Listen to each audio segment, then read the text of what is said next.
So I had a lot of love and affection of my parents and a lot of toys to play with, right? And so my dad, whenever he used to go out of town, and he did pretty often, he used to come back with a toy for my kid brother and me. And you know what the story was back then? The toy wouldn't last 30 minutes. I would do a post-mortem in 30 minutes. Break all the toys, right? Break every single one of them. And reach out to my brother's toy, right? And break that too. And he was a smart kid. After a while he figured it out and he never gave me his toy. So, and you know, that's how, that was a very fun childhood. And in some time, we had a bag full of broken toys, right? Bag full of broken toys. I still remember that bag. And at that time I was in class 5, and my brother and I, we decided to build a toy ourselves. So we put together all these broken pieces together. We built a remote control toy, right? We learned by breaking things. We learned how to do things by breaking things. So that was my start of learning by doing.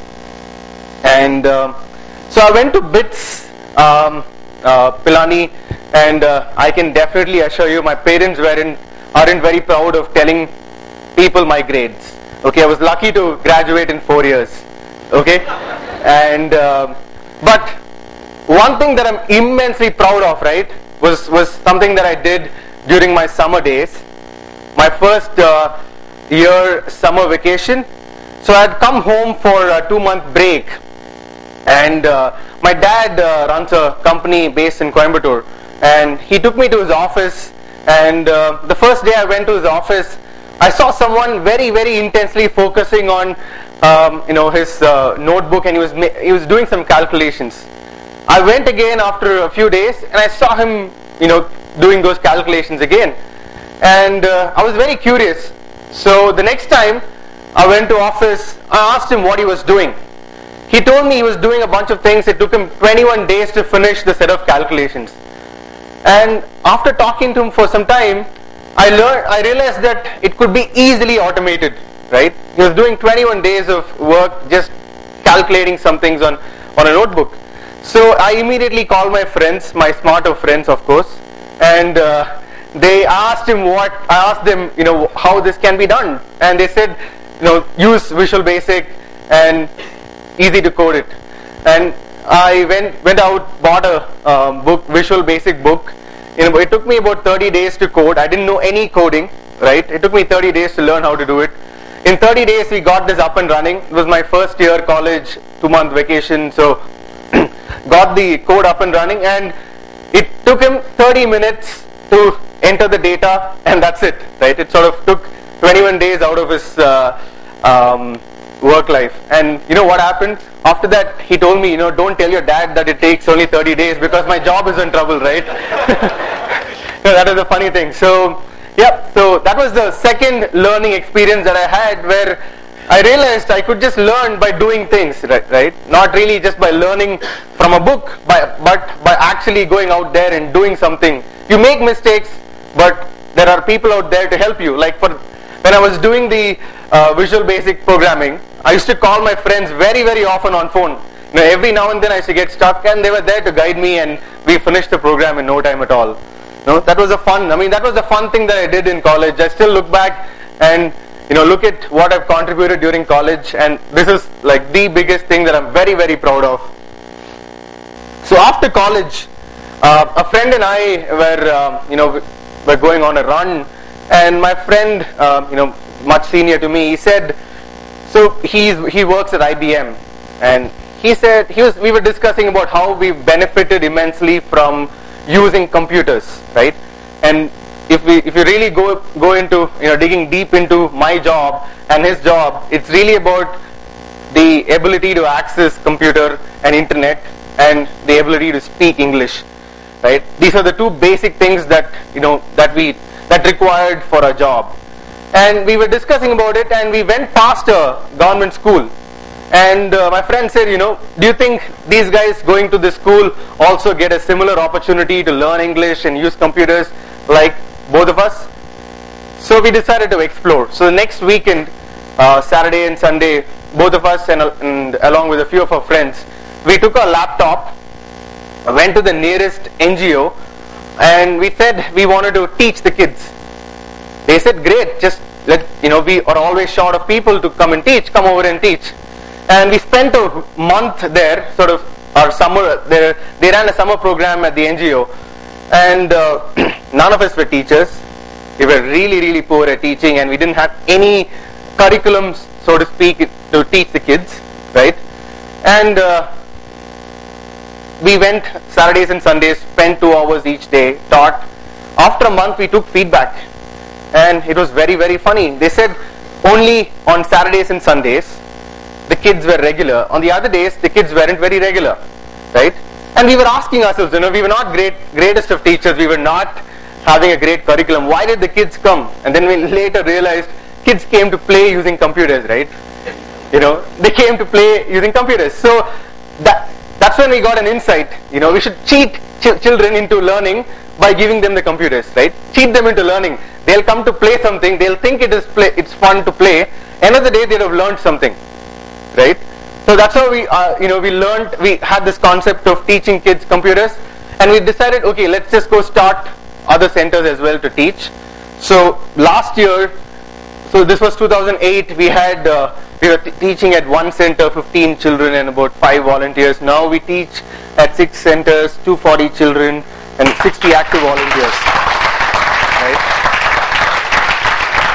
The best part is it's entirely volunteer driven, and we teach only during weekends. So all of us have a day job, and we still manage to do this. And in 2010, HP gave us the Education Innovation Award. So this was only given to 10 organizations around the world, and we were one of them. And those were the HP laptops that they gave. They gave a $40,000 worth of equipment, right? So all of them are touch screen. And you must see the kids love the touchscreen monitors, right? We give them, so if we don't take our laptops to a class, the kids are so bored. They come and ask, where is the laptop, right? And then when we gave the touchscreen, the kids are hooked to it. They're hooked. They don't want to give it away. We have to actually drag the kids away from, when we finish the class, we have to literally drag the kids away. That's fun, right? Learning by, learning through a fun method, and it's so much fun to learn by doing, right? So, and also along the way, actually at the end of college days, I was always into sports during school, and when I was getting into college, I met with an accident, and I was in an ICU for a few weeks. So at that time, when I got back out, I was struggling to walk, sort of, regaining the balance and learning to walk. So one of the days I was just telling myself, when I really learn to walk, I will go run a marathon. And one of these things, when we are in real pain, we make these big promises, right? We'll do this, we'll do that. Then college went past. I was back normal. College went past. In the first year at work went past. I was still not doing any of that, right? That just disappeared. The promise disappeared. So, but one day I came across a guy who ran a marathon, and he posted a lot of photographs on his blog. So I decided I will go meet him and I'll start running. So I started to practice for the marathon. I was the youngest guy in the whole group. There were at least 30-40 guys meeting every morning. Trust me, they meet only at 5 o'clock in the morning, right? I was never a 5 o'clock guy, and these guys made me wake up at 5 o'clock. They'll call us at weird times. 4:30, like, are you up? Come over and run. Amazing. I was the youngest guy, and they were all in the 40s. They were so disciplined. I actually learned discipline from those guys. So, and it was also interesting. I mean, a lot of, once you get into sports, once you're very actively involved, it's a real high in the morning before you start the day.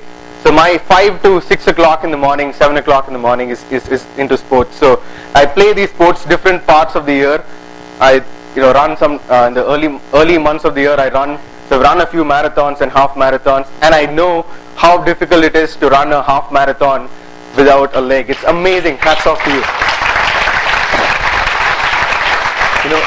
Even with both the legs, I struggle all the time. I really huff and puff and sort of end up just about reaching the finish line. He's amazing. So I also play for the Chennai Frisbee team. So we won the national Frisbee national level tournament 2 years back. And the funniest thing was, when we started playing frisbee, we were the last. When we played the first tournament, we were the last. There were 8 city teams: Bangalore, Ahmedabad, and other cities. We were the last guys. And there's one guy who taught us a lot. For 2 years, we were very disciplined, sort of very focused, and we got. So again, very, very focused. Learning. We learned by doing things, right? And more importantly, I think what I'm going to focus on today is, so this is something that I've been focusing on for the last couple of years. So I had a chance to visit a lot of colleges in 2008, and a lot of students used to come back and ask us for internship opportunities and opportunities to go and learn in a practical environment, go out there and work in companies. So, and we visited more and more colleges, and everyone had the same request. So what we did was, we again, in our usual way, in a very scratchy way, we just launched a very basic site back in 2009, end of 2009, more like a blog which helps students to get internships in companies, and that kept evolving. So this is how it looks right now, and importantly, so far about close to 25,000 students have got internships in companies, and the last time we counted, the total stipend offered since March 2010 by all companies, right, was over to 30 crore rupees to students. And so right now, over 2,100 companies use the platform to offer internships. So we had a guy who went on to, intern at Radio Mirchi, and he went on to be an RJ in Delhi.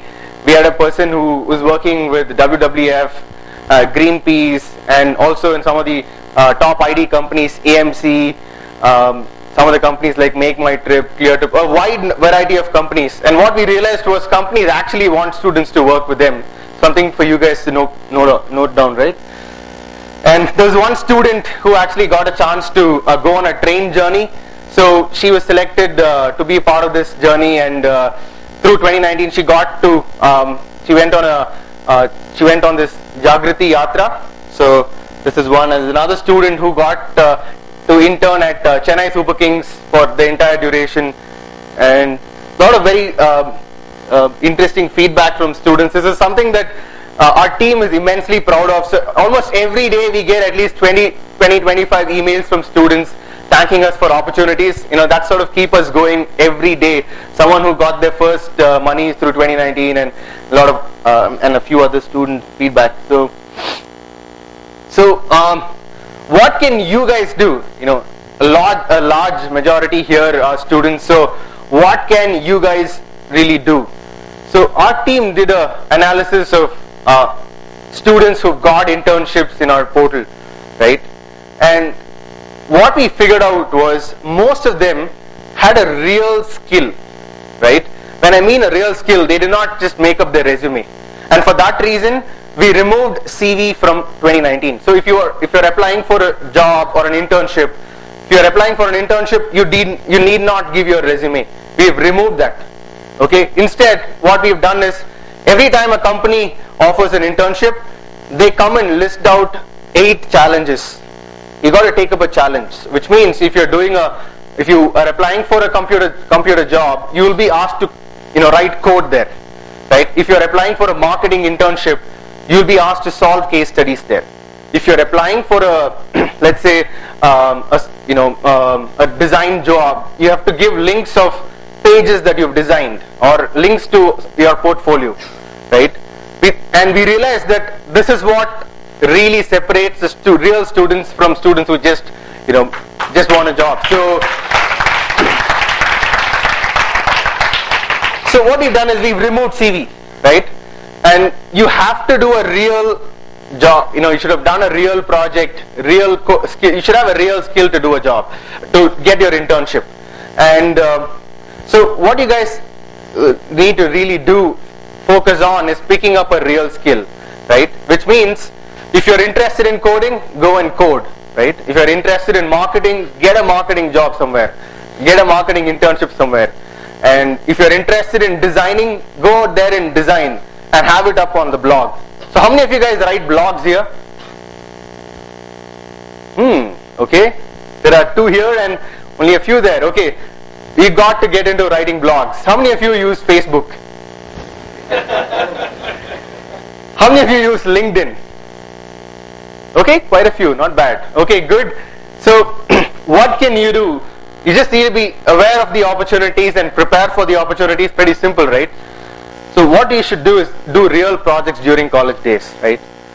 More than spending so much time on your books, just like learning stuff from the book, go out there and implement what you learn, right? Right from your first year at college, keep doing more and more projects. If you don't know how to do a project, ask your friend. If he doesn't know, ask your teacher. And if you want more help, go ask Google, right? I mean, our dear friend Google is always there. And if it's okay to pick up code from Google. If you're into coding, just pick up code from Google. It's okay, but understand what that means, right? Initially, you might not know a lot, but you'll pick up. So feel free to use anything from Google. Be a part of forums. There are so many forums, right? Follow interesting people on Twitter. Follow interesting people on blog, right? How many of you use Twitter? Okay, how many of you follow Amitabh Bachchan and Shah Rukh Khan? Okay, just joking. So there are very, very interesting people to follow. Like for me, I mean, a lot of my learning comes from reading a lot of blogs written by entrepreneurs, and also follow a lot of interesting entrepreneurs. In fact, one of the things that I check when we hire people is what are the things that they read, right? When we hired a software developer, we asked him which of the forums he frequents and which are the blogs that he reads, right? So that's like the first qualifying criterion, because you need to keep learning. So go out there and do a lot more projects, use a lot of these forums, and that's how you really pick up real skills, right? So you can also take 2019's help, you can do internships, all of this for free, you don't need to pay any money. So this is my playground. So the world is your playground, go create yours.